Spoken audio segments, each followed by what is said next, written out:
Hey, Rock Movers. Today's guest is an absolute stupid great guest. Now, I know you're probably thinking, Karen never uses that word. And actually, you're right. In my house, stupid is a curse word. We don't use it, but today's guest flips that word on its head and gives it a whole new meaning. What would you achieve if you weren't afraid of being laughed at? In his new book, Go for Stupid, The Art of Achieving Ridiculous Goals, my new guest, Steve Sims, teaches us how to ignore what everyone else thinks and go for big, stupid, ridiculous goals.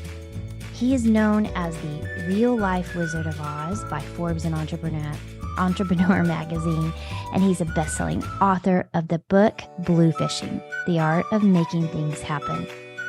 He's met Sir Elton John, Elon Musk, sent people down to see the wreck of the Titanic on the seabed. He's closed museums in Florence for a private dinner and then had Andre Bocelli serenade. This man does stupid, ridiculous things, and you're going to learn that the difference between what he does and what you do is that he dares to ask. So jump right in with me into today's episode of The Rock Movers with Steve Sims. All right, Rock Movers, so excited. Steve Sims, the official Wizard of Oz. Didn't know this thing existed, but you do. You're real life and you are here with us, and I'm so blessed. Thank you for showing up today and just helping us understand this amazing world that you are about to introduce us to. Well, thanks for having me. I appreciate it. So we talked a little bit before we jumped on, which I love to do, get to know someone a little better, because you are a brand new introduction for me, and I'm excited for what lies ahead in the next few months. So we'll talk a little bit about that. But one of the things that I cannot wait to find out is about you and the rocks, because this is my favorite line here, is what are the rocks in your life, Steve, that you're moving for yourself? Wow. That's a great metaphor. I really like it. And I'm probably going to answer it with a little story that I learned from my first name drop of the show, Elon Musk. I remember years ago when people were joking with him and actually attacking him for getting into the space industry. And they were saying quite openly, and when I say they, NASA was openly saying, we've got no place in space for amateurs. That was one of their taglines to Elon Musk. And Elon always used to say that they'll always laugh at you before they applaud. And I noticed that the people I surrounded myself were serial failures. But we actually decided that those failures were education. And I don't trust anyone that hasn't failed. And I've always been a great believer that the failure is not there to define us. It's actually there to refine us. So when you look at the rocks that we're carrying, being the mistakes, the pitfalls, that's the education, that's the growth. That's where the gold is. So if true. I'm not actually failing, making mistakes, collecting rocks away with my life, I'm not trying. And if I'm not trying, I'm not happy. Yeah. You have such an art of spinning things on its head. Like just, I got to tell you, but we'll get into my next question. But I have a special needs son. He is on the intellectual chart on the low end. Okay. So one of the words that is a curse word in my house is stupid. And so it hits home. I'm very protective mama bear. And so books like yours, when I saw the topic, it really was it was a conversation stopper, interrupter, and I was like, what the heck? Like, go for stupid. And then it's the art of achieving ridiculous goals. And I'm like, okay, now I'm curious. And so to learn more about you, it does make so much sense. And that's why I say you have the art of flipping things on its head, because you took a word that in our home is a soap word, like you're going to get your mouth washed out with soap kind of thing, and turned it into a challenge, like, I'm going to call you out on the carpet, and what can you do? Like, it's just, I love it. It's so beautiful. So tell me, I'm assuming this is going to be the rock that you're moving. So we're just going to assume that, and tell me what you mean by stupid, and why did you choose that word for the title and the message that you're sending now? I didn't choose it. Society chose it. And the problem is, how many times do you hear so many people say, I'm going to go for the impossible. It's only impossible until it's possible. Impossible means I'm possible. We all try to cover that word with bullshit. The point is, when you turn around and say, hey, I'm going to go for you've already acknowledged that it's not going to happen. You just try to pretend it will, but you've given that word value. You've given it power. We always used to say in our office, it's the Voldemort word. You don't say it, you don't acknowledge it. It's not there. But here's something that happened. When we say, hey, let's go, and we do this within our coaching clients, we do this within our event management company, we do this within our experiences, we take the request, we take your goal, and then we go, okay, I hear you, I've got it, but how can I make it stupid? Now, here's what happens. If I say to you, hey, you go, girl, you go for the impossible, this is what you do. You grit your teeth and you go, yeah, I'm going to do it, and you tense up. But if I say to you, hey, do you want to do something stupid? The first thing that happens is exactly what just happened to your face then. It sounds like fun. Doesn't it just? And don't you become a 5-year-old? Let's do something stupid. And what happens is the endorphins, the different parts of your brains click in, and you become an imaginative, creative, disruptive child with that. So don't you want to be that person when you're trying to disrupt your industry, when you're trying to plan a holiday, when you're trying to plan a birthday party? If you can be a creative, disruptive 5-year-old, that's where the magic happens. So when we were in the concierge industry, someone would say to us, hey, I want really good tickets to a rock band. And we'd be like, well, that's okay, but how can we make this request stupid? So we would literally put him on stage with the band and he would sing. Or people would say, hey, I want a great dining experience in Florence. Well, okay, I hear you, but how can we make that request stupid? So we take over a museum, set a table up of 6 at the feet of Michelangelo's David, and for shits and giggles, have Andrea Bocelli come in and serenade them while they're eating their pasta. We take a request, whether it be your life, your relationships, your mentality, your mindset, and we go, okay, I see where you are, I see what you want, and now let's go for stupid. And if you look at everyone that you revere today, Steve Jobs, Elon Musk, Larry Page, Edison, Henry Ford, Michelle Obama, anyone that you can think of, they had stupid, ridiculous goals and then achieved them. Now, the downside is, in between, you're going to get a lot of hecklers. You're going to get a lot of people giggle at you. But when you're going for stupid stuff, you don't hear them.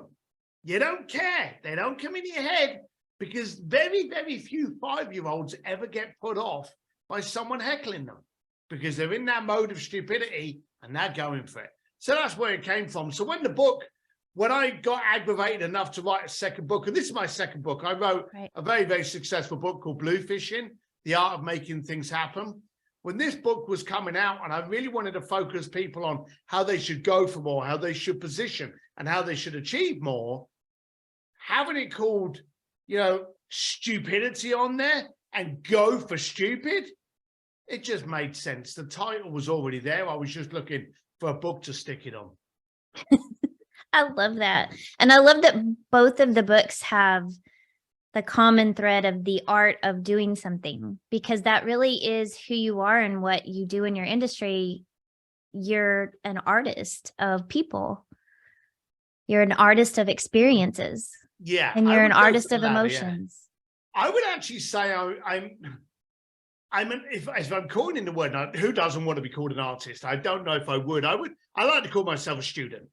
I'm a master of nothing, but I'm a student of everything. You know, I want to learn. I am that 5-year-old that can't work out how the remote control works. So he takes it apart and he goes, well, at least I know what it looks like. Can't put it back together again, but at least, so I'm always that student. But I like to challenge myself. And I would say I have an art for curiosity. Yes. And I want to know how things work. And in things working, I want to know how you work. What do you see of value? What's holding you back? What's your bottleneck? Why are you, and to use your metaphor, why are you carrying so many rocks, you know, and not benefiting from them? So for me, I'm the art of moving the needle. And if it doesn't move the needle, I don't touch it. You know, I'm not here for ego. Likes and comments on my Facebook postings, they're not going to pay the mortgage. I have the art of moving the needle for me, my clients, my friends, and those within my circle. So good. So one of the questions that I had watching some of your other podcasts, which you have a tremendous podcast. So tell us about that really quick before I go into it. The Art of Achieving. Yep, Steve Sims, The Art of Achieving. What is it? Is that madness? I've actually forgotten the title of my own podcast.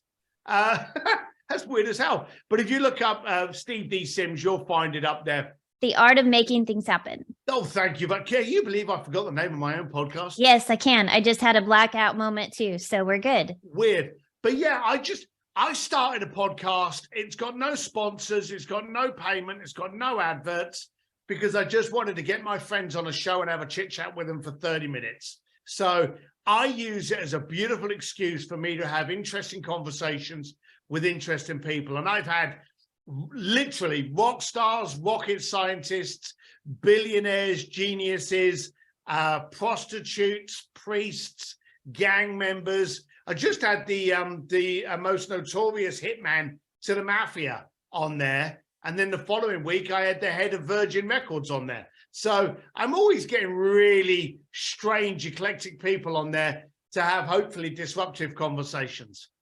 Why is that conversation the disruptive part of it? Why is that so important to you? Because I like to see, and that's why there's such a wide range of people on the show. Right. I want to know what triggered you, what aggravated you, because I think we're all pissed off.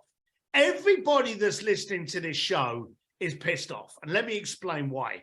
We're aggravated. If you were sitting there in your perfect house, in your perfect life, in your perfect mental state, you wouldn't be listening to this podcast. But you want more. You deserve more. You want to know the trick, tip, and habit that's going to help you create more. Therefore, you're aggravated. So I want to speak to many, many different people going, why did you choose that path? Why did that work for you? What didn't work for you? I go to prison probably 3 times a year and I interview inmates on there and I go, what caused you to do this? Why did you make those mistakes? And then how do you handle and rectify yourself for knowing that you did that? So I want to find out from people about how they perceive people. When you can actually, they always say, you know, walk a mile in another person's shoes. If you can understand where someone's coming from, you can see clearer on understanding, maybe empathy, maybe relatability, and it actually expands the way you're able to converse with people. That's so good. And what do you do with those people once you have that information? What do you do with all of that? Oh, I believe that we borrow information. I don't believe we ever own it. We borrow it, and it's therefore our duty to pass it on.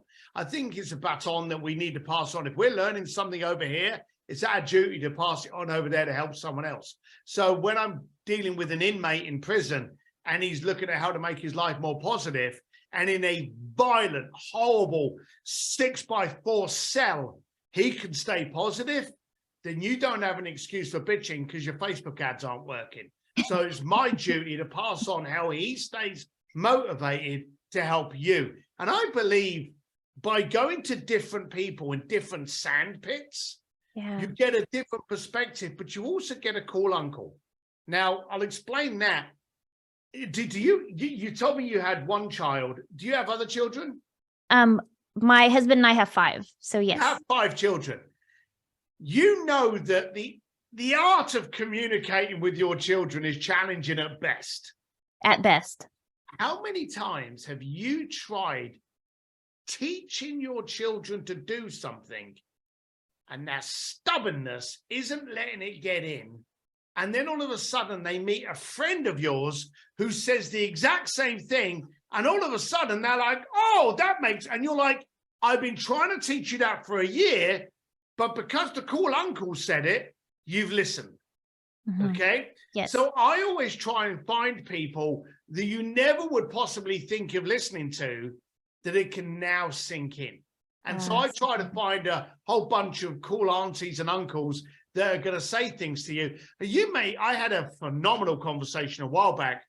I had a prostitute on there, and she was talking about body language. Now, there's a lot of people that straight away go, I don't want to listen to a prostitute. You know, that's immoral, blah, blah, blah.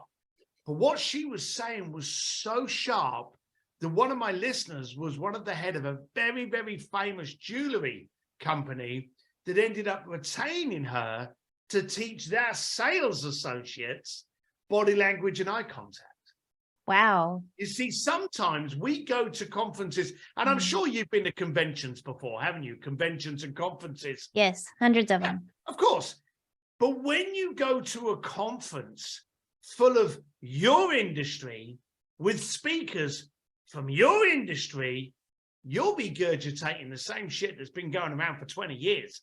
But when you've got someone stood up there that's from a different industry giving you an unfair advantage, now you're empowered. So that's what I try to do. I love it. So how did all this come to be? How did you get to the point where, like in chapter 1 of your book, you just made the ask?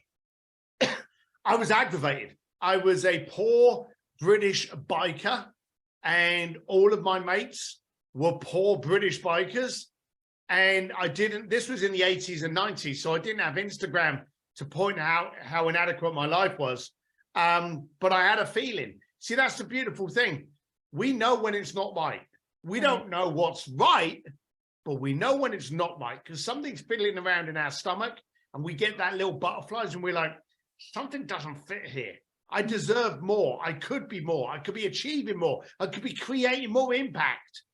And we know we need to be doing something. We just don't know what it is. And we're, as entrepreneurs, we're trying to shove that kind of square peg in a round hole. Because let's be blunt, most entrepreneurs spend most of their day feeling as though they don't fit in until the day they realize that they were never built to. And so for me, I knew something was wrong, and I went out to find an answer. And I wanted to have a chat with a successful rich person and literally, and I did this, go, why are you rich and I'm not? And that's the conversation I wanted to have. Now, you've seen me for 10 minutes. You can imagine 245 pounds of ugly coming at you going, hey, why are you rich and I'm not? Isn't the smoothest way to get the results you need. So I realized that in order for me to get the question answered, I needed to be in your sandpit. In order to be in your sandpit, I had to be of value. Now, if you wanted to get into a nightclub that you couldn't get into, or you wanted to get a table in a restaurant that was booked out, or if you wanted to get a backstage meet and greet with Elton John, if you wanted that, sure. All I got to do is that to get this. You see, people knew me for 25 years as the world's leading experiential concierge for billionaires. In fact, I've been quoted as the most connected man in the world that you've never heard of. And I've worked with everyone from Elton John, Elon Musk, Sir Richard Branson to the Vatican, okay? And I was doing it for 20 plus years. But I've always said it wasn't the business I was in. The business I was in was to get a conversation for 2 hours with someone that owns something like a country. That's what I wanted to do. And I wanted to ask questions like, how do you hire people? How do you handle failure? How do you handle distractions? What happens in a recession? Where's your mindset? How do you look at family? How do you look at opportunities? And I got all of this information. And then, as I say, about 7 years ago, I wrote a book purely and simply because an article came out, and you may have read it, the article in Forbes. Yes. There was an article that came out. That's the one that quoted me as the real life Wizard of Oz. Mm-hmm. Would you believe that within one day, I lost about 40% of my business because I had an 8-page article in, at the time, one of the leading business magazines in the world? You lost business? I lost business. Because they wanted to remain anonymous? Well, most of the people I deal with, pretty much everyone I dealt with, not only were they incredibly wealthy, they were incredibly powerful. For it to be realized that their power didn't get them the access that they was talking about, made them look less powerful. So I had a lot of people come to me when that article came out saying, look, I love working with you, Steve, but I tell people that it was my connections that pulled it off. I can't have them knowing that it was you. So literally in one day, I lost a lot of business. And then about a week later, I was at a party in New York having a chat with a woman, and she went, you should write a book on this. And that's when my first book came out. Wow. Okay. So I went, now that's a funny thing, because if you think about it, the week before, I was gutted that I had got this incredible media and lost a lot of business. And then a week later, ended up writing a bestseller. So, it was amazing how when one door closes, the other one gets knocked down. Yeah. I'm just sitting here thinking how so much of what you do is such a pivot. It's just a spin, and this happens and this flips and this happens and this flips. And it's just amazing. Thank you, but it's not. It is. Humans are amazing. We do really stupid shit, and it's still amazing. And you're correct there. But I and it's in, I hate to say this, it's in my latest book, but you ain't got to buy it because I'm going to tell you the story now. Have you ever gone through a car park or through a dealership and you've seen this car and it's a weird color? It's this mustardy yellow or this pea green or something like that. And you go, well, I've never seen that car color before. That's weird. Who'd buy that? When you're driving home from the mall, going back home or with the kids or whatever, what's the only color car you can see on the road? You probably see 10 of them on the way home. That's because your mind has suddenly been opened to that. Now, when your mind is opened to opportunity, that's all you can see. So when one door shuts, all you can physically see, visually see, is opportunity over here. So I pivot because I've trained myself and I've worked with myself to recognize opportunity. I basically live in the matrix. I get to see things differently. So while people are moaning and bitching because COVID's arrived, I'm rejoicing because I've been given more hours in the day because I don't have to travel anywhere. When people are moaning that we can't communicate with anyone, I'm calling them idiots because I can actually communicate with anyone, because no longer they have an excuse that they're on travel, they're on holiday, they're flying, they're in a meeting, they're all at home. So while people are moaning about one thing, I get to opportunize it from another. Yeah, and that's such a gift that you obviously possess. So let's go back to the rock analogy and tell me, how is it that you can make such huge rock moving moves and asks? Can I quote a story again, or are they boring already? I love all of your stories. Okay. Of course. So I remember a massive lesson. And again, it was Elon Musk, actually. Do you remember when you used to see those rockets of his land on the floating platform in the middle of the ocean, and then they would tip over and explode? Do you remember those? Yeah, I've actually watched a video of all of the fails before I posted your video. Yes. Yeah. So there's been these videos of all of these rocks exploding. Now, I was actually watching that one day, and I was actually at one of the centers, and it's coming down. The rocket's coming down. Now, bear in mind, it's come down from out of space, Right. and is now about to land on a tiny little floating plane. That alone is pretty remarkable that it made it there. It could have missed it by 10 miles, but no, it landed perfectly within that circle, shook a little bit, fell over, and exploded. Now, everyone at the back of the room, we did exactly the same thing. We went, "Ooh!" We covered our mouth. Everyone in the room leant into the monitor, including Elon, that grabbed the station and leant in. You see, I noticed at that time that in order for you to take a failure into an education, you've got to lean into it to see where the education is, to see where that goal is. You see, so many things didn't fail, but one thing did. Yeah. So he was successful in 70 other things, apart from one. So most people, most successful people, and this is one of my questions I love asking successful people, is how do you handle failure? How do you define what is a failure? How do you be able to rephrase that failure into an education?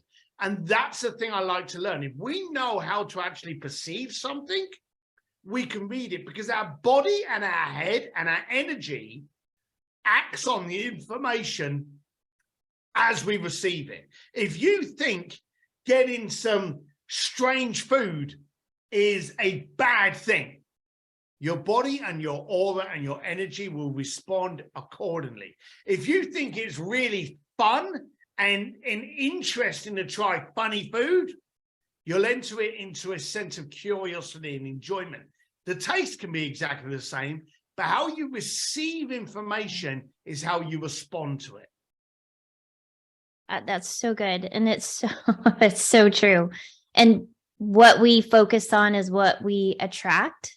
Yep. And so whatever our mind is, if I'm thinking Brussels sprouts is going to be delicious, it's delicious. My husband thinks Brussels sprouts are going to be awful. And He's that's right. his experience. I had a friend of mine. He died, but he'll never be gone. Sean Stevenson. You may have heard of him.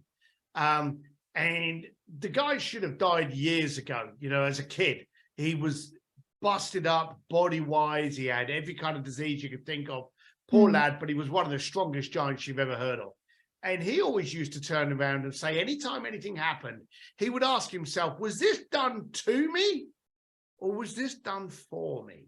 And when you ask yourself that question, your mind on the latter part goes, I don't know, hang on a minute. And then it opens up those neurons again for you to be able to see things as a benefit and not as a distress. Yeah, so beautiful. So looking forward for you, yep. What's the next stupid thing that you have on your list to do? Get you to be stupid. I'm generally an aggravated person, and I'm very annoyed at the way the society handles and interacts with each other. Yeah. And rather than everyone jeering at each other's goals and aspirations, I'd like you to support them. So I would urge the planet to go for stupid. Take your goal that you've got today and make it laughable. If people aren't laughing at your goals and aspirations, you're not thinking big enough. And I want you to dare to do that. You see, here's the funny thing. Everyone that we love and acknowledge and revere is doing something stupid.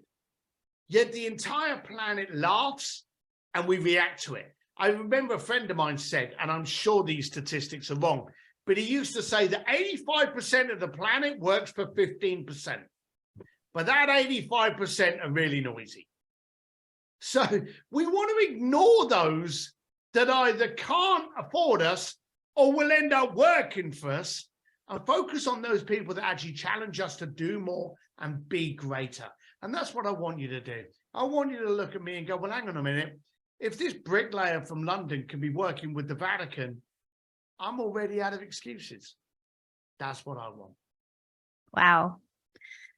So how can people find you, connect with you the best? Where do you live the most? Sure. I'm easier to get than COVID.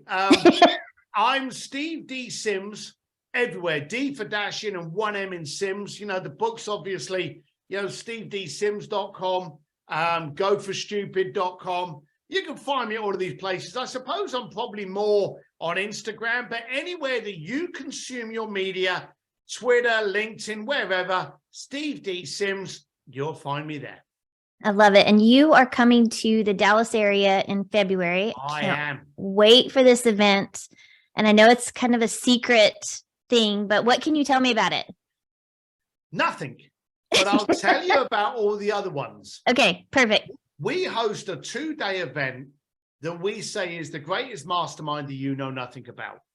And you need to understand a few things. One, we never take more than 40 people into the room. We also double check those people coming into the room. We protect that room. Some of the people that you're going to be sitting next to are people that you would never normally in any other situation ever be able to even get close to. Yet they've turned up as attendees. I always believe that my attendees are greater rock stars than my speakers, and I've had rock stars as speakers. The last event I did, I had Candace Nelson, who was the founder and disruptor of Sprinkles Cupcakes. I had Barbara Lazaroff, who was Wolfgang Puck's wife and the co-founder of Spargo and the Wolfgang Puck Empire. I had experts in cryptocurrency. I had Olympians. I had not MotoGP, Le Mans winning racing drivers. I get the most powerful people in the planet to come in and quite simply answer your problems while also building you a group of people around you that are now going to be an increased and stronger network of your family. And I do this with my style of directness, love. I mean it with love, but I'm very direct and maybe a bit, powerful sometimes. But the focus is I want to disrupt you. I want to get you uncomfortable so you can grow. I want you to come in and then be spat out, being able to create more impact. I love that. So do you have any just stupid success stories from any of your coaching, speaking, speakeasies, anything that you've heard back that's even surprised you? Yes, I've had the meekest people in the planet suddenly getting TEDx talks. I've had people that were in one business drop their entire business a month later and go into business with someone else that they met in there because they realized they were in the wrong business and now they're buying a beach house in Malibu. I've had some people that have literally just turned the table because quite simply, they weren't willing to accept what they had created and they realized that they were playing a game too small. So my feedback that I have got has caused me to do this. We've been doing this for 4.5 years. It's called the Speakeasy because you know nothing about it. And as you know, people don't even know where it's going to be. They know the city, they know the dates, and in the next couple of weeks, you'll even know the hotel that we're all staying at. But you won't know the location until a few days before. But that's the power. If you're that aggravated, you'll take a risk on you. And I'm not known for letting people down. So yeah, I've got a ton of success stories. And we've been doing them for 4.5 years. The last one was in Hollywood. The one before that was in New York. So this is the first time in Dallas. And we're really excited. Yeah, I'm so excited. I'm so glad I got the information, and thank you for the invitation for that. A mutual friend of ours is how I kind of got connected to you, and that's Casey Haston. All right. And I was actually on the phone with her when you and I were chatting, and she was like, tell him I'm ticked off that you got into this before I did. So Casey, when you watch this, nana nana boo boo, haha on you. So that's the best one. All right, and Casey, if you're really nice, we'll get you into this one. Just be we'll nice. let you in. Steve will let you in.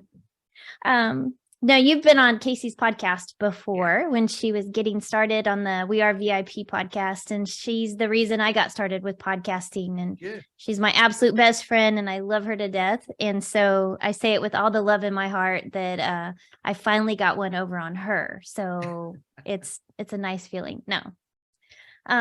Steve, you are just fabulous. I thank you so much for your time. And it's just been an honor. I can't wait to know more and share you with my world to just help them reach audacious goals and go for those ridiculous asks and step out and believe themselves and believe others and support others to do the same. Because I'm with you. We got to change the world. It needs us. That's beautiful. I'm glad you're doing what you're doing. Thank you. Thank you, Steve.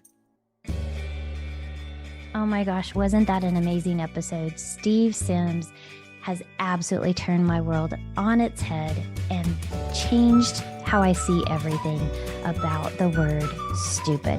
Stupid goals, stupid asks, not being afraid to do things that are ridiculous. It's just, I love it. I hope you got so much out of it as well, but that's not it. We didn't mention it in the episode, but I wanted to mention it here. Steve has given you a special gift for the holidays. 90 days free access to his inner circle. Just shoot an email to ask@stevedsims.com and in the subject line put Rock Movers. He'll send you a code and then you can get access again to Steve's inner circle at simsdistillery.com.